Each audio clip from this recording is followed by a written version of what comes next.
Selamat datang di FK Channel. Selamat mendengarkan novel yang berjudul Kekuatan Harvey York untuk Bangkit. Jangan lupa like, komen, dan subscribe. Selamat mendengarkan. Bab 109. Nona, apakah kau tidak dengar? Biasanya, aku akan meluangkan waktuku untuk main-main denganmu, tapi hari ini moodku sedang jelek. Zain menyipitkan matanya. Dia samar-samar bisa melihat tubuh seksi Yvonne dan wajah cantiknya yang sempurna.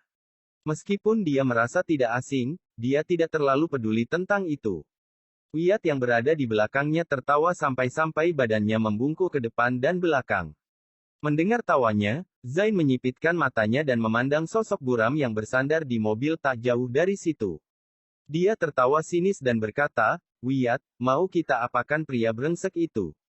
Wyatt masih melihat tatapan acuh tak acuh Harvey York, amarah melonjak seketika di hatinya. Dia memelototi Harvey dan berkata, "Kita ini orang-orang yang beradab. Mari beradab hari ini. Biarkan saja dia berlutut, menyembah kita dan panggil aku dengan sebutan Tuan juga. Hei bocah, kamu dengar itu? Berlutut, kalau tidak kamu akan menerima konsekuensinya." Zain memberi isyarat dengan tangannya yang tidak terluka. Dalam sekejap, para penjaga yang mengelilingi, mencabut senjata tumpul dari pinggang mereka. Wajah mereka terlihat sangar. Semua penjaga keamanan ini berada di bawah perintah Zain. Karena masalah Harvey sore ini, dia sengaja mengubah seluruh kelompok penjaga dengan orang-orang baru. Dia tidak beruntung karena tidak ada penjaga baru yang mengenal Harvey. Jangan salahkan aku, jika aku akan bersikap kasar. Jika kau berlutut, mengakui kesalahan dan memanggilnya Tuan, kau dapat pergi dengan selamat.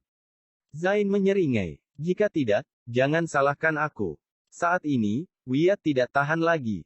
Dia mengeluarkan ponselnya dan berjalan 2 langkah ke depan. Begitu Harvey berlutut, dia akan merekamnya.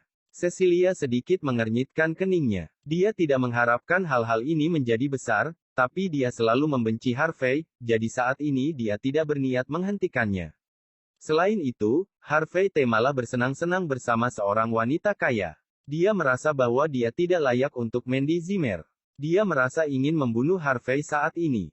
Tuan Louis adalah penguasa di sini, meskipun wanita cantik ini mengancam, dia mungkin akan mendapat sedikit hukuman. Gigolo itu tidak bisa hidup bahagia mulai sekarang, aku khawatir malam ini wanita cantik ini akan. Banyak penonton berbisik. Wyatt adalah penguasa daerah ini. Semua orang tahu dia adalah orang yang memiliki pengaruh kuat saat ini. Orang mulai mengkhawatirkan Yvonne, beberapa gadis sedikit mengkhawatirkan Harvey, yang lainnya sangat tidak sabar untuk melihat sesuatu terjadi padanya, untuk apa mengkhawatirkannya. Haha, dengan menyaksikan lelucon ini, Harvey akhirnya tertawa. Dia terlalu malas untuk melirik Zain dan Wyatt. Sebaliknya, dia berjalan ke sisi Yvonne dan berkata dengan lembut, "Ini orang-orangmu." Aku jadi ragu. Yvonne menatap Zain. Keringat dingin di dahinya muncul berbutiran. Tubuh Zain lemas. Suara ini. Bagaimana mungkin suara ini? Bahkan jika dia berubah menjadi abu, saat dia mati, dia tidak akan pernah melupakan suara ini. Karena pemilik suara ini adalah mimpi buruknya. Zain Louis, apa kau menggodaku? Yvonne bersiap. Detik berikutnya, dia melayangkan kaki panjangnya. Bab 110. Tendangan itu mendarat di wajah Zain. Itu adalah tendangan yang indah dan semua orang terpesona olehnya. Zain langsung terlempar ke udara. Dia berputar beberapa putaran di udara sebelum menabrak taman bunga di pinggir jalan.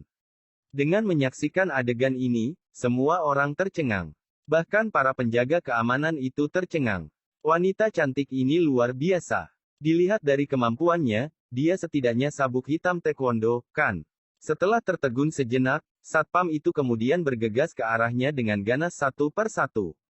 Mereka tidak punya pilihan karena bos mereka dipukuli, mereka tidak mungkin hanya berdiri di sana dan menonton.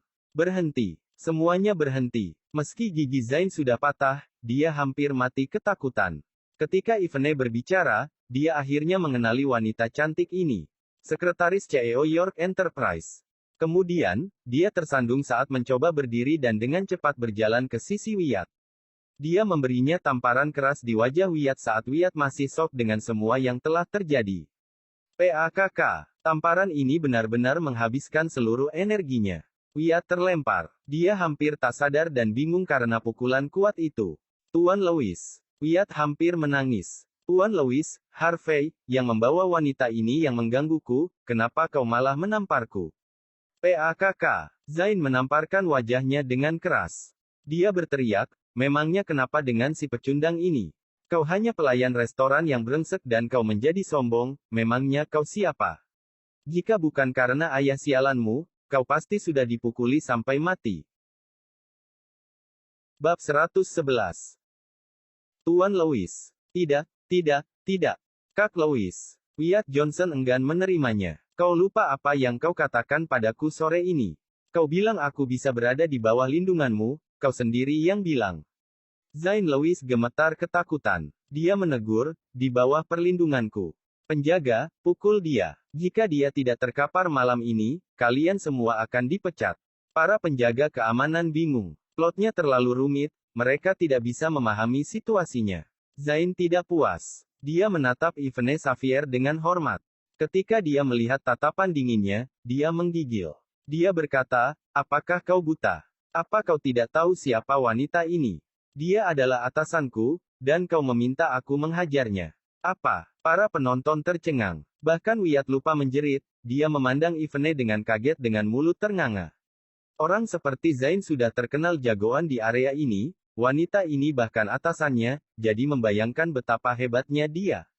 Dia bahkan berani menggodanya. Seluruh tubuh Wyatt gemetar. Matilah dia benar-benar mati kali ini. Cecilia juga bingung. Dia tidak menyangka tingkat Harvey York sebagai pria simpanan akan setinggi ini. Tidak peduli apakah dia pria simpanan Mandy, dia bahkan pria simpanan dari wanita yang luar biasa. Dia hanya bisa mengatakan bahwa pria brengsek ini adalah raja dari simpanan, betapa hebatnya. Nona Xavier, aku selalu salah sepanjang waktu. Zain tidak lagi mengganggu Wyatt saat ini, sebaliknya, dia berlutut di depan Yvonne dengan suara keras di depan tatapan kaget para penonton. Bocah inilah yang menjebakku, Nona Xavier, kau tahu betapa hormatnya aku biasanya. Hari ini aku buta, maafkan aku mohon. Zain membungkuk padanya berulang kali saat dia berbicara dan darah mulai mengotori tanah. Cepat ke sini, kenapa kamu masih berdiri di sana? Ketika Zain sedang membungkuk di tengah jalan, dia tiba-tiba memikirkan sesuatu dan segera berteriak pada Wyatt. Wyatt menggigil dan merangkak ke arahnya. Dia sama sekali tidak berani menolaknya sekarang. Bahkan Zain sangat takut dengan wanita ini, oleh karena itu dia tidak berani membayangkan latar belakang wanita tersebut. Sekarang, dia bahkan tidak berani membenci, dia hanya bisa sujud terus-menerus. Namun, kebencian di hatinya terhadap Harvey tetap besar. Bagaimana bisa pria simpanan dan menantu yang menumpang hidup bisa mengenal wanita yang begitu kuat? Mungkinkah aku juga harus menjadi pria simpanan? Wyatt diam-diam berjanji pada dirinya sendiri, dengan latar belakang dan statusnya, jika dia benar-benar menjadi simpanan, dia pasti memiliki masa depan cerah. Harvey tidak pernah menyangka bahwa dia dapat menilai orang kaya hanya dengan berdiri di sana tanpa melakukan apapun. Nona Xavier, kumohon, maafkan aku. Zain terus membungkuk padanya tanpa niat untuk berhenti. Saat dia berbalik dan melihat Harvey, yang masih berdiri di sana dengan tatapan cuek, ekspresi Yvonne berkata, apa yang kau rencanakan tadi? Dia tahu bahwa Harvey lebih suka bersikap low profile, jadi dia tidak berani mengungkap identitas Harvey. Zain pun begitu. Dia meraih kepala Wyatt dengan kasar. Hei Wyatt, akui kesalahanmu cepat. Dia sangat takut Wyatt tidak akan bekerja sama dengannya, maka dia akan dalam bahaya. Harvey, aku salah. Wyatt berkata. Suaranya saat ini sangat lembut dan hampir selalu tidak dapat didengar. Harvey adalah orang yang paling dia benci. Namun dia tidak pernah menyangka bahwa suatu hari dia perlu meminta maaf kepada orang miskin dan sangat patuh padanya. Harvey tanpa ekspresi dan berkata dengan lembut, Tuan Johnson, bukannya kau baru saja mengatakan ingin buat aku lumpuh?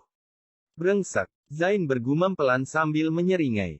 Wyatt ini cari mati. Ini salahku, ini benar-benar salahku. Gigi Wyatt berdarah sampai bibirnya. Namun, dengan melihat wajah Zain, jika dia tidak mengikuti kata-katanya, Zain mungkin akan membunuhnya. Karena dia sudah berlutut saat ini, dia menanggung malu dan berkata, aku salah, aku benar-benar tahu diri. Kau tahu, kan aku berteman dengan Mandy dulu, jadi biarkan aku pergi. Siapa? Harvey menatap Wyatt yang berlutut di hadapannya. Bab 112. Istrimu. Wyatt Johnson berkata dengan gigi terkatup. Anak baik. Harvey setengah jongkok dan menepuk pipi Wyatt. Sekarang kau tahu bahwa orang bisa sukses dengan menjadi pria simpanan. Dengan berlutut di hadapan orang melarat sepertiku, kamu bahkan lebih buruk dari itu. Setelah menyelesaikan kalimatnya, Harvey terlalu malas untuk melihat Wyatt. Dia berbalik dan pergi. Dia masih harus membeli ponsel, untuk apa membuang-buang waktunya di sini. Ivene memelototi Zain dan dengan cepat mengikuti Harvey tanpa mengucapkan sepatah kata pun. Tarik bocah ini pergi, patahkan kakinya dan lempar dia ke pintu masuk rumah sakit. Zain berteriak dan terhuyung-huyung berdiri. Tidak, jangan. Wyatt meratap. Lalu Cecilia, tidak ada yang tahu kemana dia pergi, tidak ada gunanya dia bersama Wyatt. Beberapa saat kemudian di pintu masuk rumah sakit, sesosok dengan kaki patah terlempar dari sebuah van. Wyatt mengangkat tangannya dan menatap langit dengan tatapan mengerikan. Harvey York, kau pikir cuma kau saja yang bisa jadi pria simpanan? Aku juga bisa. Aku ingin menjadi orang yang paling bahagia dan aku ingin kau menjadi orang yang paling menderita seumur hidupmu. Setelah mengutuk, Wyatt tidak memperdulikan luka di kakinya. Sebagai gantinya, dia meraba-raba ponselnya sambil gemetar dan memutar nomor. Bibi York, aku sudah memutuskan. Baiklah, aku akan mengirim orang untuk menjemputmu, terdengar suara seorang wanita berusia sekitar 50 atau 60 tahun di speaker ponselnya. Baiklah, terima kasih Bibi. Apa kau masih akan memanggilku Bibi? Tidak. Sayang, kirim lebih banyak orang ke sini, aku ingin menghukum orang brengsek yang membuat hidupku sulit, ucap Wyatt kesal, namun dia tidak punya pilihan selain berbicara tanpa malu-malu. Baiklah, karena kamu telah mengambil keputusan, aku ingin melihat siapa yang berani menindas Johnsonku. Harvey York, salah satu kakiku patah dan aku harus mematahkan kedua kakinya. Aku harus membuat dia berlutut di depanku dan memanggilku dengan sebutan Tuan. Di toko ponsel di jalur pejalan kaki. Harvey melihat-lihat smartphone edisi terbaru. Dia masih belum bisa memilih yang cocok saat ini. Terima kasih sudah mampir di FK Channel. Jangan lupa like, komen, dan subscribe.